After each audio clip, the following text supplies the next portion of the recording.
يصلي على رسوله الكريم.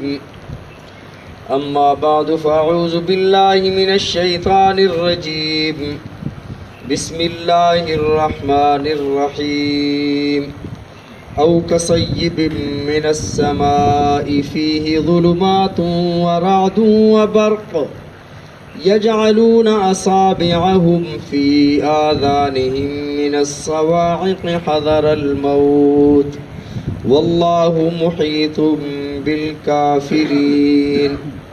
يكاد البرق يخطف أبصارهم كلما أضاء لهم مشوا فيه وإذا أظلم عليهم قاموا ولو شاء الله لذهب بسمعهم وأبصارهم إن الله على كل شيء قدير. صدق الله العظيم.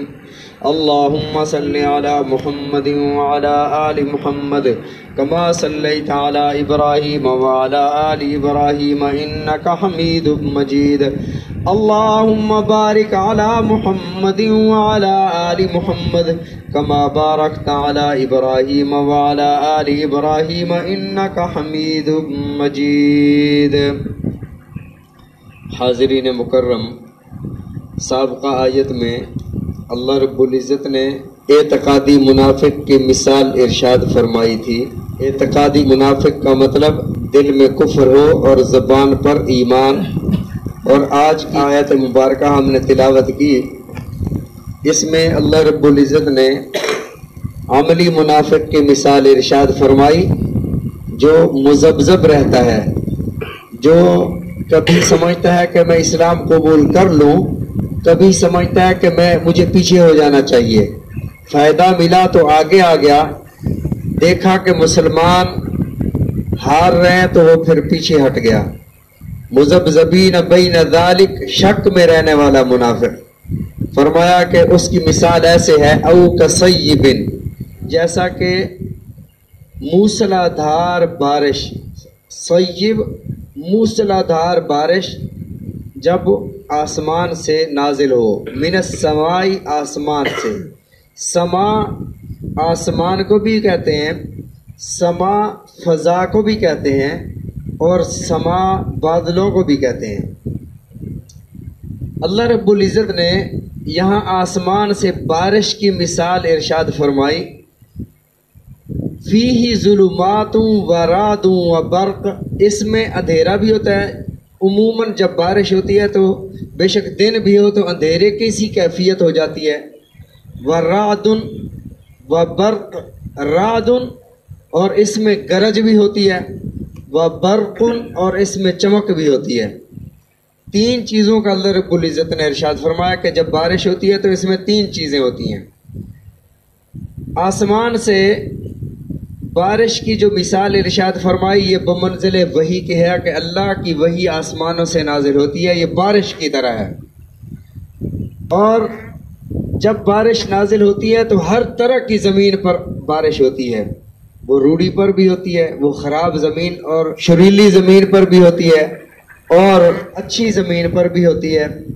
فرمایا کہ بارش جب زرخیز زمین پر ہو تو وہاں پر پھول اگتے ہیں، نباتات اگتے ہیں، اچھی چیزیں اگتی ہیں.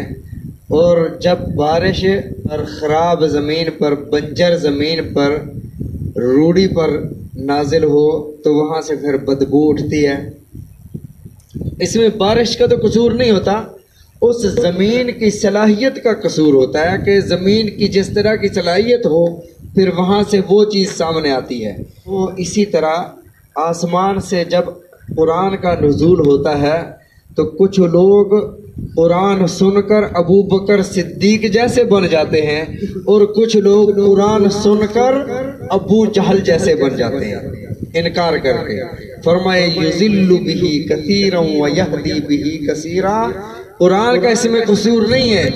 تو فرمایا یہ قرآن کی مثال بارش کی مثال ہے. علم کی جو بارش ہے یہ اگر اچھی فطرت کے انسان پر ہوئی تو وہ عالم لوگوں کو فائدہ پہنچاتا ہے، اور اگر ایسی غلط خراب فطرت کے انسان پر علم کی بارش ہوئی پھر ہم میں سے ہر ایک کی زبان پر ہوتا ہے کہ یار اس کا علم کیسا ہے جو لوگوں کو تکلیف دے رہا ہے، اس کا علم کیسا ہے۔ اب علم کا قصور نہیں ہوتا، علم کی بارش اللہ کی طرف سے ہوئی ہے، اس فطرت کا قصور ہے جو اس کی فطرت خراب ہے۔ علم کی بارش ہوئی، جس طرح بارش ہوئی روڑی کے اوپر اور بدبو اٹھ گئی، تو اس میں بارش کا کوئی قصور نہیں ہوتا۔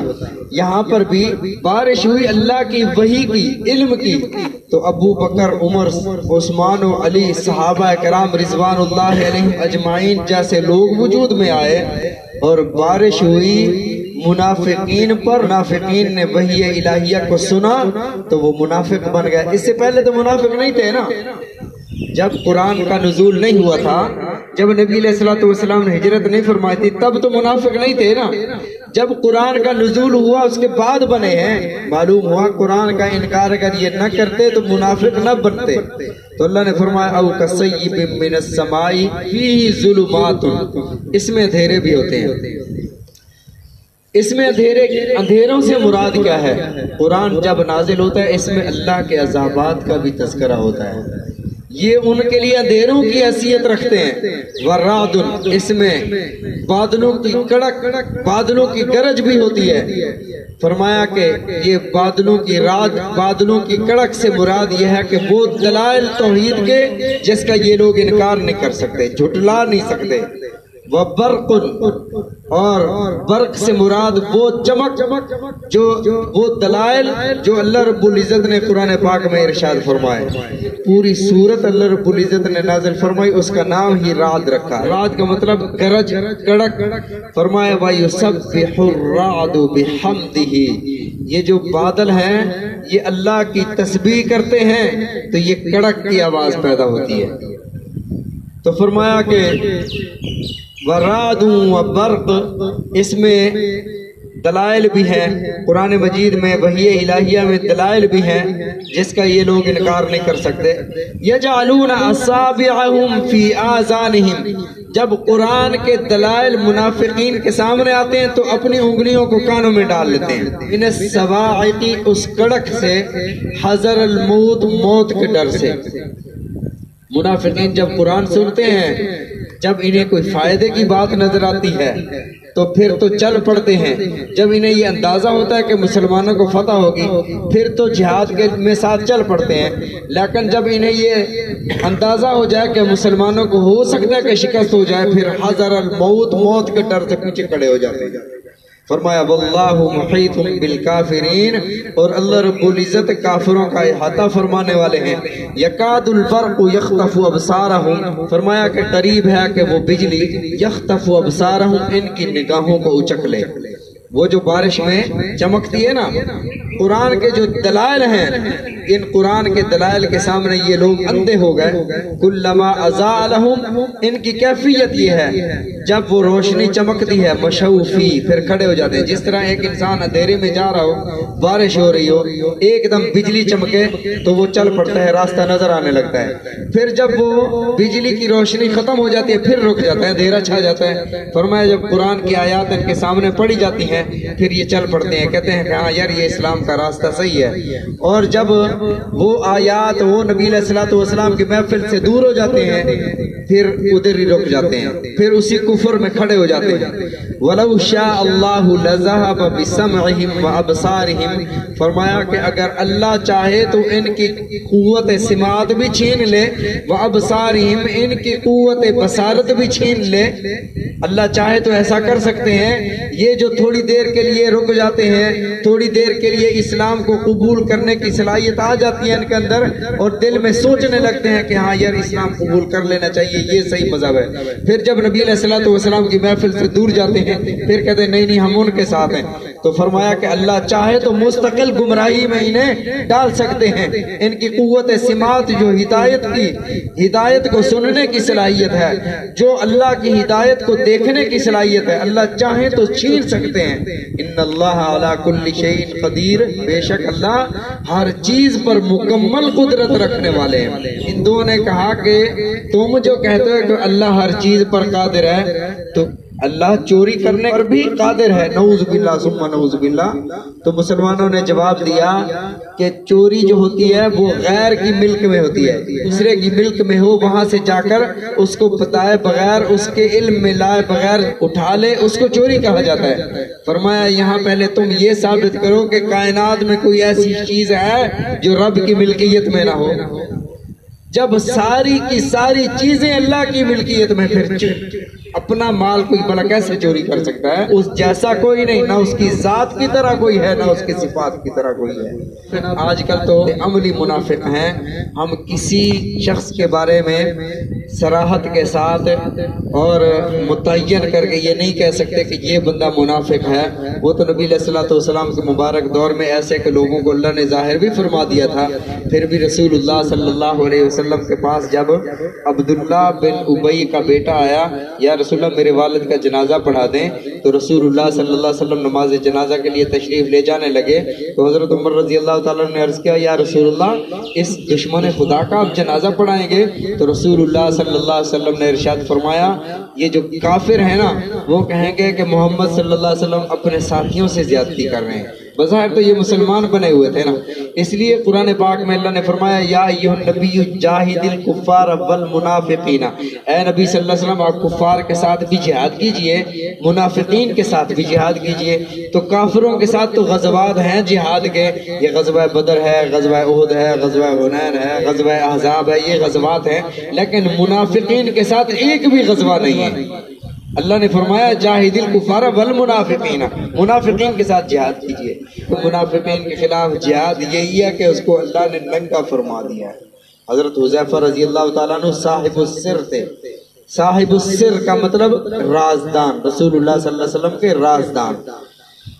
آپ نے نام لے کر منافقین کا نام بما والدہ کے بتایا کہ یہ فلاں بن فلاں فلاں بن فلاں منافق ہے۔ تو حضرت عمر رضی اللہ تعالیٰ عنہ دیکھتے کہ حضرت حذیفہ بن الیمان رضی اللہ تعالیٰ عنہ جس جنازے میں شرکت نہیں کرتے تھے نا، حضرت عمر اس جنازے میں نہیں جاتے تھے، فرماتے تھے کہ یہ منافق کا جنازہ ہے، اسی وجہ سے حذیفہ اس جنازے میں شریک نہیں ہے۔ ایک دفعہ حضرت عمر رضی اللہ تعالیٰ نے بلایا حضرت حذیفہ کو، فرمایا کہ حذیفہ میں تم سے یہ نہیں پوچھتا کہ منافق کون کون ہے، بس اتنا بتا دے کہ کہیں عمر کا تو نام نہیں ہے اس میں۔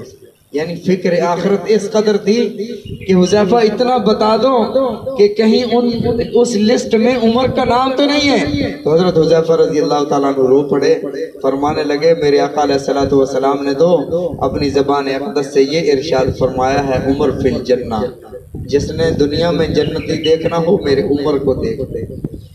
اللہ تعالی ہم سب کو منافقین کے شر سے محفوظ رکھے۔ یہ 2 رکوع 13 آیات منافقین کے بارے میں آج مکمل ہو گئی ہیں، اس کے بعد آگے الگ موضوع جو ہے وہ شروع ہوگا۔ اللہ تعالی ہم سب کو قرآن مجید سمجھنے کی، عمل کرنے کی توفیق عطا فرمائے۔